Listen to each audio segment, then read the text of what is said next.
तो स्वागत है आपका कई हिस्ट्री चैनल में। मेरा नाम कुछ भात। मैं आज आपको बताऊंगा क्लास 6 चैप्टर नंबर 8 शरीर में गत साइंस समान विज्ञान दूरदृष्टि आईएएस पब्लिकेशन की बुक है जो ऑल एग्जामिनेशन मोस्ट इम्पोर्टेंट यह बुक है जो आपको पढ़नी ही पढ़नी चाहिए। तो आप हम आज को बताएंगे शरीर में गत चैप्टर नंबर 8। अगर आप इस चैनल पर हैं चैनल को सब्सक्राइब कीजिए, वीडियो को लाइक कीजिए, शेयर कीजिए और कमेंट करना ना भूलिए। अब चलिए शुरू करते हैं। क्वेश्चन नंबर 1 से सूची 1 और सूची 2 को सम्मिलित कीजिए तथा सूचियों के नीचे दिए गए कोड का उपयोग करते हुए सही उत्तर का चयन कीजिए। सूची 1 संधि, सूची 2 विशेषता। ए सुराग्र संधि सभी दिशाओं में गति प्रदान करने वाली संधि। अचल संधि गर्दन और सिर को जोड़ने वाली संधि। कंदुक खिल्की संधि एक दिशा में गति करने वाली संधि। हिंज संधि गति न करने वाली संधि। तो कूट ABCD A 1 2 3 4, B 4 2 3 1, C 4 2 1 3, D 2 4 1 3। तो इसमें से ऑप्शन नंबर डी सही है, 2 4 1 3। अस्थि एवं उपास्थि मानव कंकाल बनाते हैं। कंकाल शरीर में आकृति देता है और चलने में सहायक होता है और आंतरिक भागों की सुरक्षा प्रदान करता है। मानव कंकाल खोपड़ी, मेरुदंड, पसलियां, वृक्ष की अस्थि, कंधे एवं श्रोणी, मेखला तथा हाथ पांव की अस्थियों से बनता है। मानव कंकाल में कई संधियां होती हैं। गर्दन और सिर को जोड़ने वाली संधि को धुराग्र संधि कहते हैं। धुराग्र संधि में बेलनाकार अस्थि एक छल्ले में घूमती है। अस्थियों के बीच की कुछ संधियां ऐसी भी हैं जो कि गति नहीं कर सकती, हिल नहीं सकती है, वे अचल संधि कहलाती। ऊपरी जबड़े एवं कपाल के मध्य अचल संधि है। कंदुक खिल्का संधि, बॉल एंड सॉकेट ज्वाइंट, कंधे को कुल्हे की संधियां कहते हैं। ये सभी दिशाओं में गति करती है। हिंज संधि कोहिनी और घुटने की संधियों में होती है। ये एक ही दिशा में गति प्रदान करती है। कंकाल में कुछ अतिरिक्त अंग भी होते हैं जो हड्डियों के जितने कठोर नहीं है, जिन्हें मोड़ा नहीं जा सकता उन्हें उपास्थि कहते हैं। जिन्हें मोड़ा नहीं जा सकता उन्हें क्या कहते हैं? उपास्थि कहते हैं। उदाहरण कान की अस्थि।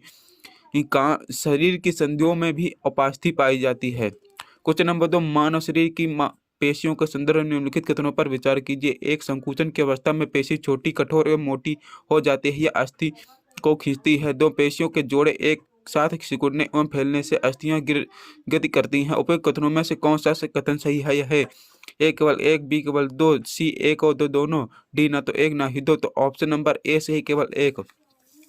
कथन एक सही है परंतु दो गलत है, क्योंकि पेशी केवल खींच सकती हैं, वह धक्का नहीं दे सकती हैं। पेशियों के जोड़े के एकांतर क्रम में सिकुड़ने एवं फैलने से अस्थियां गति करती हैं, न कि एक साथ सिकुड़ने व फैलने से।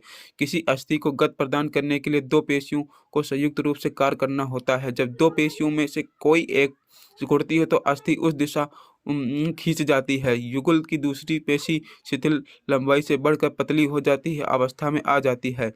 अस्थि को विपरीत दिशा में गति प्रदान करने के लिए अब शिथिल पेशी सिकुड़कर अस्थि को अपनी पूर्व स्थिति में यानी कि पहली की स्थिति में खींचती है, जबकि पहली पेशी जो अब शिथिल हो जाती है, पहली पेशी शिथिल हो जाती है।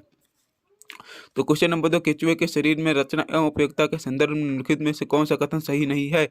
एक, कछुए एवं मेरुदंड लंबा तथा शरीर के पेशियां क्षीण एवं असंख्य होती हैं। कछुए में गति शरीर की पेशियां की बारी बारी से विस्तारण एवं संकुचन से होती है। तो क्वेश्चन ऑप्शन नंबर सी, शरीर के अंध सतह पर सुख बाल जैसी आकृति केचुए को भूमि पर पकड़ बनाने में सहायक है। केचुए मिट्टी की उपजाऊ बनाने में सहायक होते हैं। ऑप्शन नंबर ए सही है। केचुए के शरीर में अस्थियां नहीं होती हैं परंतु इनमें पेशियां होती, अस्थियां नहीं तो परंतु पेशियां होती केचुए में।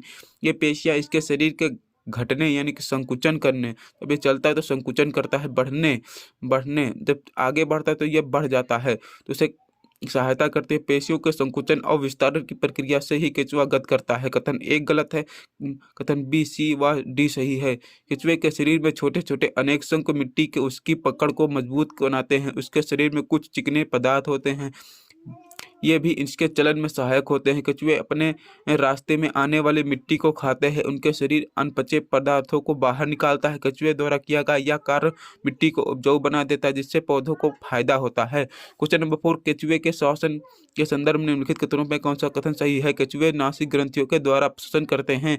कछुए त्वचा द्वारा श्वसन करते हैं। कछुए मुख द्वारा श्वसन करते हैं। उपयुक्त में से कोई नहीं। तो ऑप्शन नंबर बी से कछुए त्वचा के द्वारा श्वसन करते हैं। कछुए त्वचा के द्वारा श्वसन करते हैं विकल्प बी सही है। क्वेश्चन नंबर 5, निम्नलिखित कथनों पर विचार कीजिए। घोंघे का कवच इसका बाह्य कंकाल कहलाता है, परंतु यह अस्थियों का नहीं होता है, अस्थियों का नहीं बना होता है।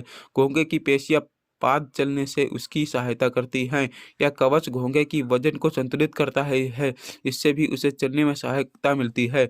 उपयुक्त कथनों में से कौन सा सही है? केवल 1 और 2, केवल 1 और 3, केवल 2 और 3, 1, 2 और 3। तो ऑप्शन नंबर ए से केवल 1 और 2 सही है। घोंघे का कवच इसका बाह्य कंकाल, परंतु यह अस्थियों का नहीं बना होता है। यह कवच एकक सिंगल यूनिट होता है और यह घोंघे के चलने में कोई सहायता नहीं प्रदान करता। यह घोंघे के साथ खींचता है। अतः कथन डी गलत है। घोंघे के पाद यानी पैर एक मोटी मसाल संरचना के रूप में होते हैं जो दृढ़ पेशियों में बने होते हैं। घोंघे अपनी इन्हीं पेशियों पाद की सहायता से चलता है। अगर आपको ये वीडियो अच्छा लगा तो वीडियो को लाइक कीजिए, शेयर कीजिए और चैनल को सब्सक्राइब करना मत भूलिए। आपको ऐसी वीडियो टुडे मिलती रहेंगी। तो जय हिंद, जय भारत, वंदे मातरम।